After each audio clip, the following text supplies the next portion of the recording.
You said. Great tea. Right, you can eat turning and trying You need to get it out of gear.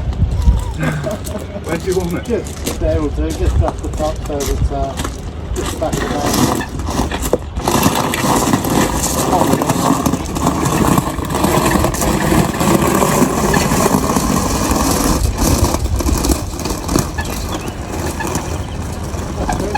There?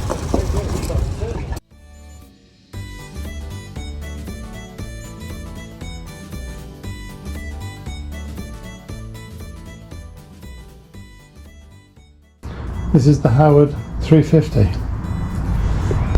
Doesn't seem in too bad condition.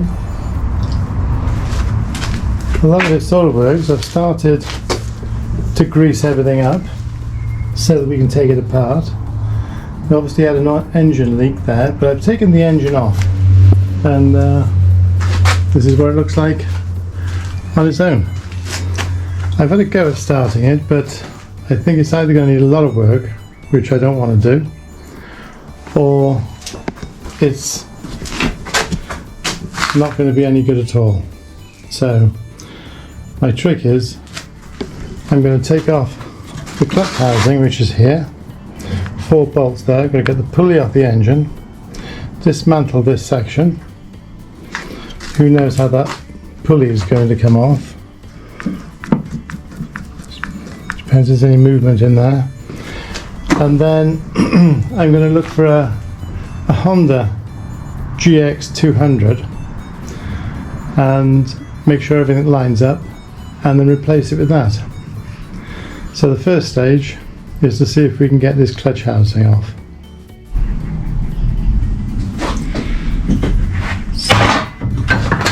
The first thing we've got to do is get this pin out. A little bit of WD-40, hopefully it will help.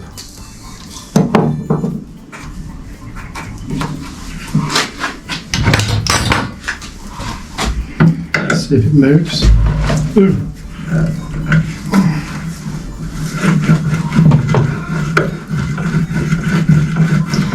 Well, it's twisting. Ow.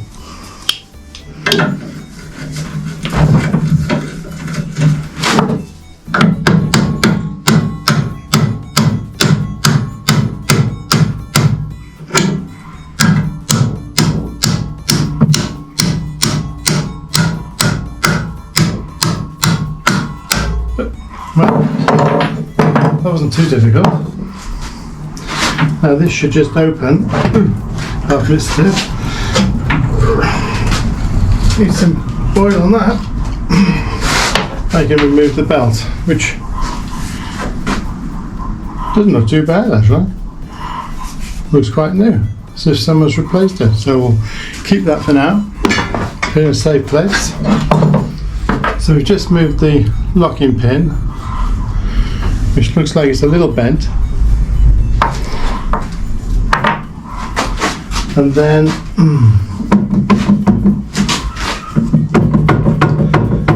there's a bit of slack in the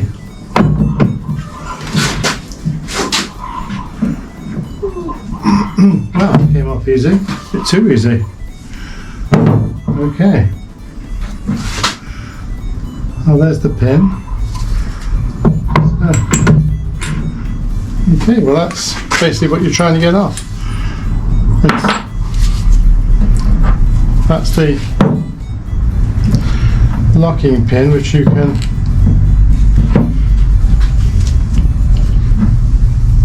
just see goes in there, and it locks it in the shaft to stop it spinning. So don't lose that. And it looks okay. You need the washer. Bearing seems quite nice in there. It's turning well. So that's good news. Let's get a cloth. Wipe off some of this oil.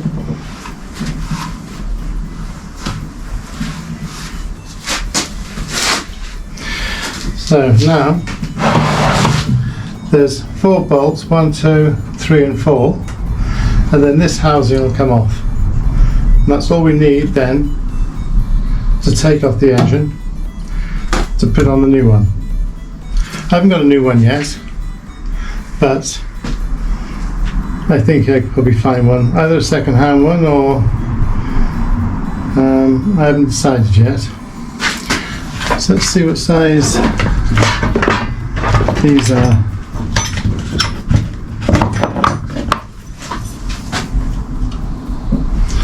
They could be a 14.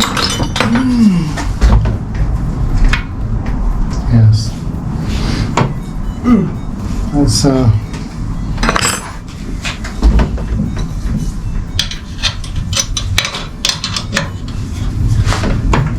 oh, it's turning, one turning, that's always good.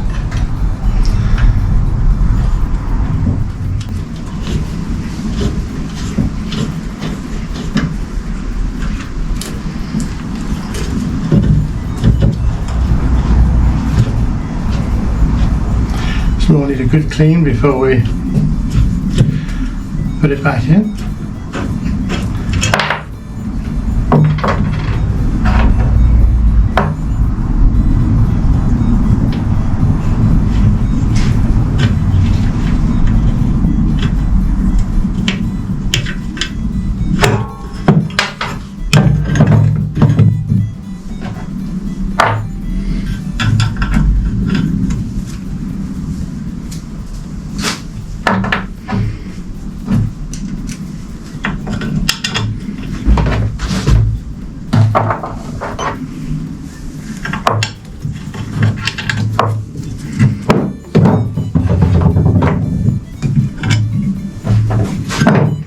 So that's what it looks like when the casing's off. Just need to clean it up and get it moving, because that should close. There we go. Bit of oil needed. So that's the next job. Clean it up, and we need to move that out the way.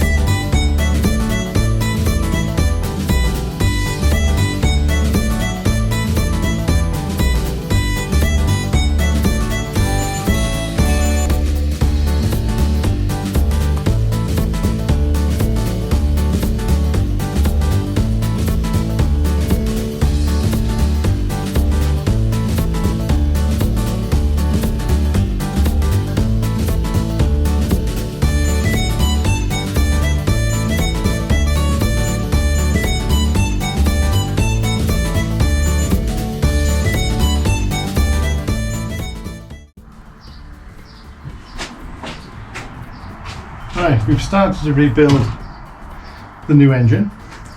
I put on the clutch and the pulley and the key. You can see that fits on there nice. This then goes there. I've started to move a lot better.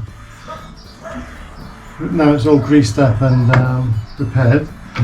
The slight problem I've got at the moment, if I can find it, which, here we go, the brake, which is here, and if you can see, the brake pad. I've got to put the brake pad on, which I've got here. There, it just goes on like that. I've tried riveting it on, but that doesn't seem to work or hold. So my next method is to buy some high temperature glue and then glue it on, and then maybe rivet it afterwards, belt and braces, and hopefully that'll hold. And that goes in here and sits against that when you want to change gear. So that's, I'm waiting for glue for that one, so I can't do that one. This is all on nicely. My next job that I've been working on is the base. Connecting the base is completely different. I show you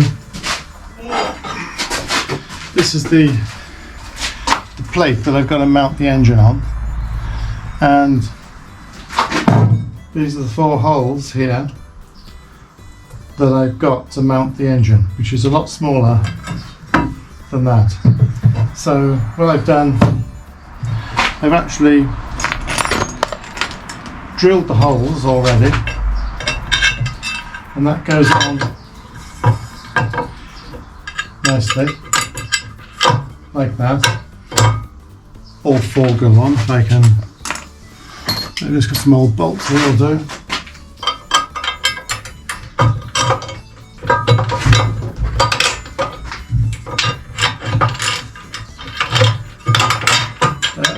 They go in like that.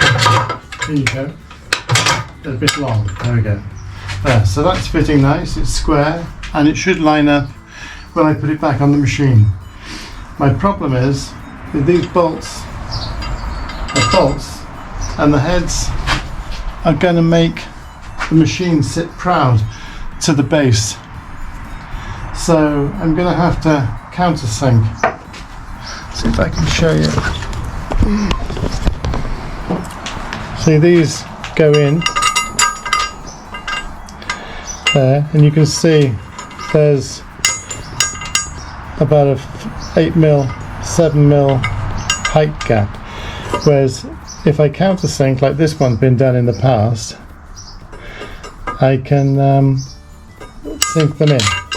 So if I take this over, one-handed now, this plate sits on there like that. That's how you adjust the belt tensioner. That slides down like that, and this goes on there like that. So bolt the engine on here, but I can't have a gap. So it sits flat. That's what I wanted to do. So that's my next job, is to see if I can countersink these 4 holes enough to get bolts like this.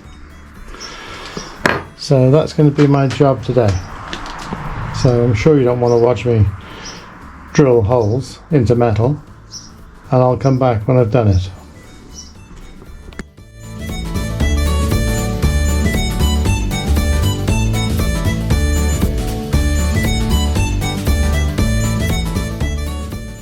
Today I need to fix this brake pad onto this metal curve here. I don't know if you can see it. I've tried riveting, but it's just not strong enough. It just comes loose. So I'm going to use some sort of high heat bond, which takes it up to 260 degrees C. So it's ideal for brake pads and engine repairs. So we're going to try that. But first, I've got to clean it, make that shiny and rough it up a bit, and clean that with some alcohol, and then mix the bond. So the first thing is to see if I can wrap this up. I'll put the goggles on.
That's kind of nice and shiny, so we've got all the rust off, and I will degrease that afterwards.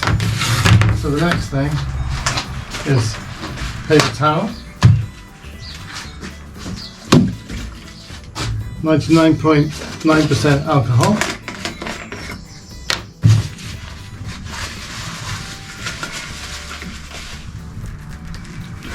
Spill it all over the floor.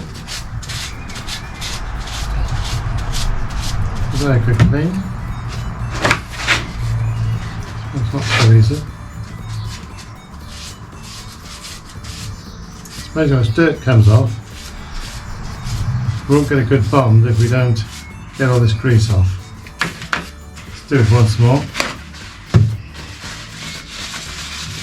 Let's try not to spill it this time. Whoops, and there we go.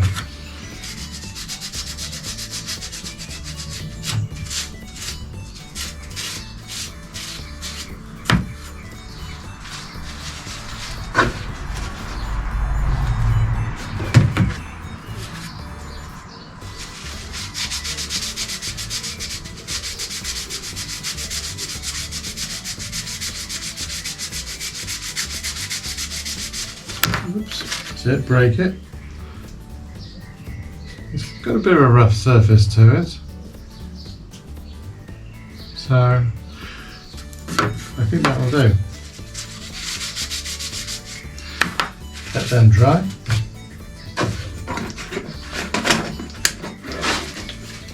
Put the alcohol away. And then we've got this high heat bond. Basically, it's like a patty. It's in two. Well, it's sort of two parts. Knife. It's like a tube. It's soft, and then it's got a silver end, and then you can see it's got two parts. And you basically mix that by hand into a uniform colour, which I'll do now. I'll just cut a little bit off. Don't need a great deal. Surprising how much. Still cut off enough.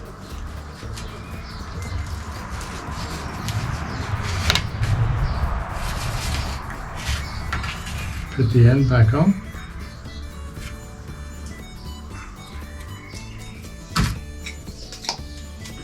And the cap. Should last then quite a while. And you end up like that. And you just